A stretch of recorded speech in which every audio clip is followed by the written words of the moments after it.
Super 50 express में आप सभी का स्वागत है और मैं हूं आपके साथ नम्रता। चलिए खबरों की शुरुआत करते हैं।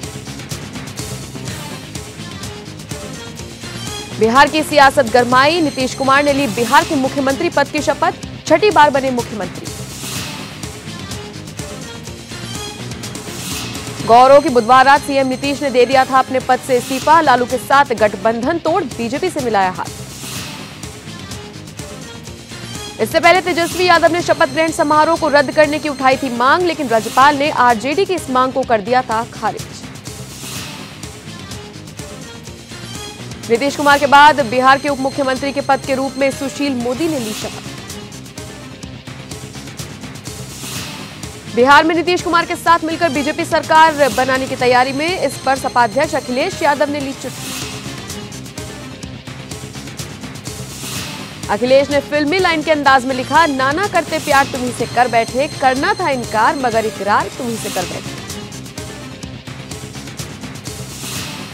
मॉनसून सत्र की शुरुआत होते ही राज्यसभा में सुषमा स्वराज ने रखा अपना पक्ष, मौसूल में लापता 39 भारतीयों को लेकर विपक्ष को दिया जवाब। सुषमा स्वराज ने लोकसभा में दिए गए अपने बयान को राज्यसभा में दोहराया, गौरव विपक्ष ने उनके बयान पर हंगामा किया था। इसके बाद कांग्रेस नेता प्रताप सिंह बाजवा ने सुषमा स्वराज पर निशाना साधा और कहा कि सुषमा ने सदन को गुमराह किया। दोनों सदनों में हंगामे के बीच भी सुचारू रूप से चली दोनों सदनों की कार्रवाई। लोकसभा में कांग्रेस नेता मल्लिकार्जुन खड़गे ने उठाया मॉब लिंचिंग का मामला। देश के missile man doctor APJ Abdul Kalam की पुण्यतिथि आज, देश कर रहा उन्हें नम आंखों से याद। प्रधानमंत्री नरेंद्र मोदी उनकी याद में रामेश्वरम में स्मारक का करेंगे उद्घाटन। दिल्ली में बीजेपी संसदीय बोर्ड की बैठक में बड़ा फैसला, बीजेपी ने पार्टी अध्यक्ष अमित शाह को राज्यसभा भेजने का किया फैसला।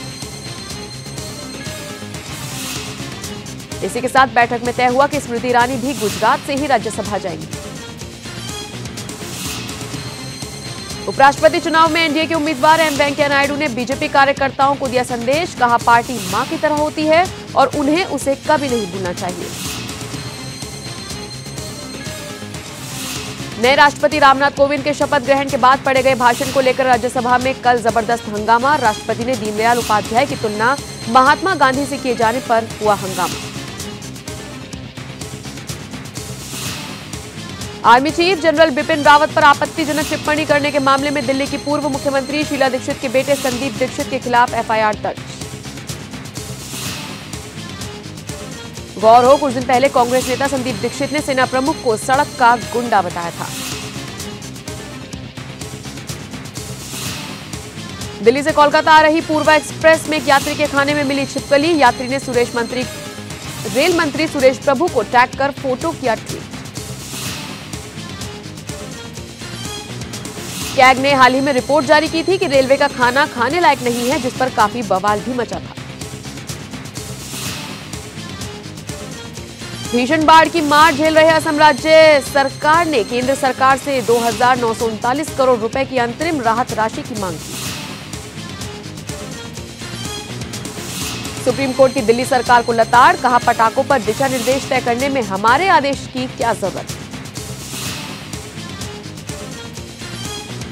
सुप्रीम कोर्ट के फैसले के बाद शिक्षक पद पर समायोजित शिक्षा मित्र सड़कों पर उतर आए हैं। पूरे प्रदेश भर में शिक्षा मित्रों के भरोसे संचालित स्कूल रहे बंद। शिक्षा मित्रों ने निकाला जुलूस, कहा इस फैसले के बाद शिक्षा मित्रों के सामने भुखमरी का संकट आ जाएगा।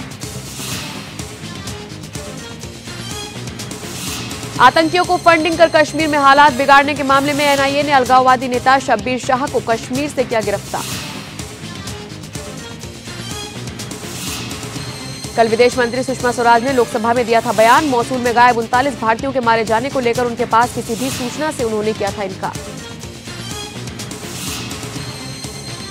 सुषमा ने कहा था जब तक कोई ठोस सबूत नहीं मिल जाता उनकी सरकार मौसूल में भारतीयों की खोज जारी रखेगी।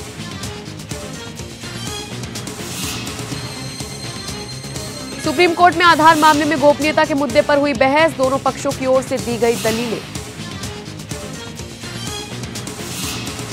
डोकलाम इलाके में भारत और चीन सीमा पर तनाव जारी। चीन की तमाम धमकियों के बावजूद भारत ने किया साफ, वो ना तो अपनी सेना को वहां से पीछे हटने के लिए कहेगा और ना ही चीन को इस इलाके में सड़क बनाने देगा।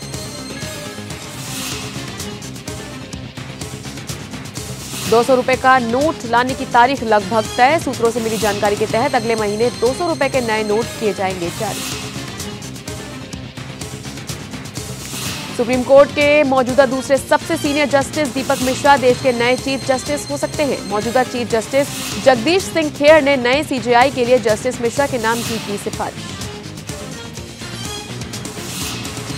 दीपक मिश्रा जस्टिस खेर की जगह ले सकते हैं। वो 27 अगस्त को रिटायर हो रही हैं। जस्टिस मिश्रा का कार्यकाल अक्टूबर 2018 को खत्म होगा। दिल्ली यूनिवर्सिटी की 7वीं कट ऑफ लिस्ट जारी। इकोनॉमिक्स, इंग्लिश और बीकॉम जैसे ऑनर्स कोर्स में अभी भी कई सीटें खाली। अमेरिका की प्रतिनिधि सभा ने रूस, ईरान और उत्तर कोरिया पर प्रतिबंध लगाने के लिए किया मतदान। अफगानिस्तान के दक्षिणी कंधार प्रांत पर आतंकी संगठन तालिबान ने किया हमला। लगभग 26 अफगान सैनिकों की मौत, 30 से ज्यादा घायल, 8 सैनिक अभी भी लापता। हरियाणा के रेवाड़ी में फिर धरने पर बैठी छात्राएं। मनोहर लाल सरकार पर वादा पूरा न करने का लगाया आरोप। गौरव सरकार ने मई महीने में बच्चियों के अनशन को तोड़वाते हुए उनके स्कूल को 10वीं से 12वीं तक करने का वादा किया था, लेकिन टीचर की कमी की वजह से अब तक पढ़ाई नहीं हो पाई शुरू। दिल्ली हाईकोर्ट का बयान, किसी गंभीर अपराध के आरोपी को अग्रिम जमानत देने से लोगों का न्याय प्रणाली में भरोसा कम हो सकता है। पश्चिम बंगाल कांग्रेस नेतृत्व ने पार्टी आलाकमान से लोकसभा की पूर्व अध्यक्ष मीरा कुमार को राज्यसभा चुनाव में उम्मीदवार बनाने की अपील की। उत्तर प्रदेश के मुख्यमंत्री योगी आदित्यनाथ कल पहुंचे अयोध्या। कहा, सकारात्मक राजनीति से अयोध्या में मंदिर का हल निकलेगा।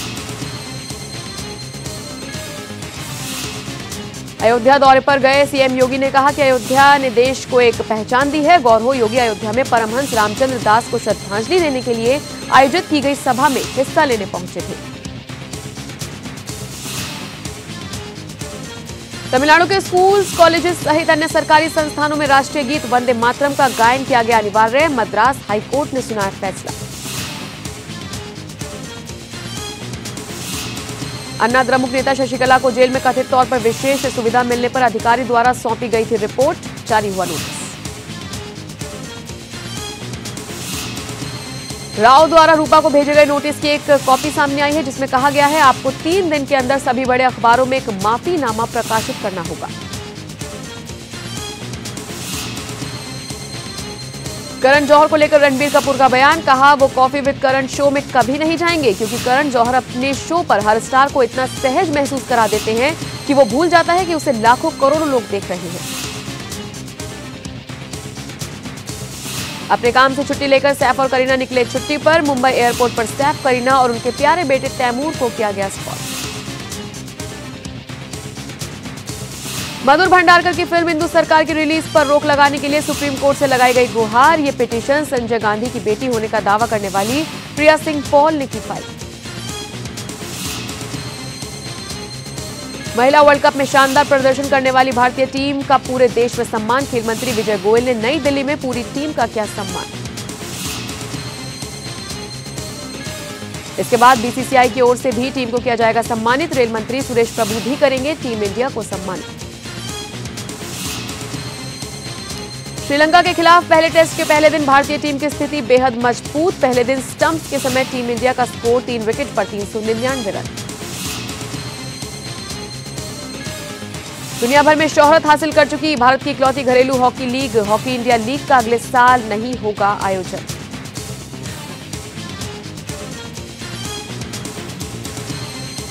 और इसी के साथ मुझे दीजिए इजाजत। नमस्कार।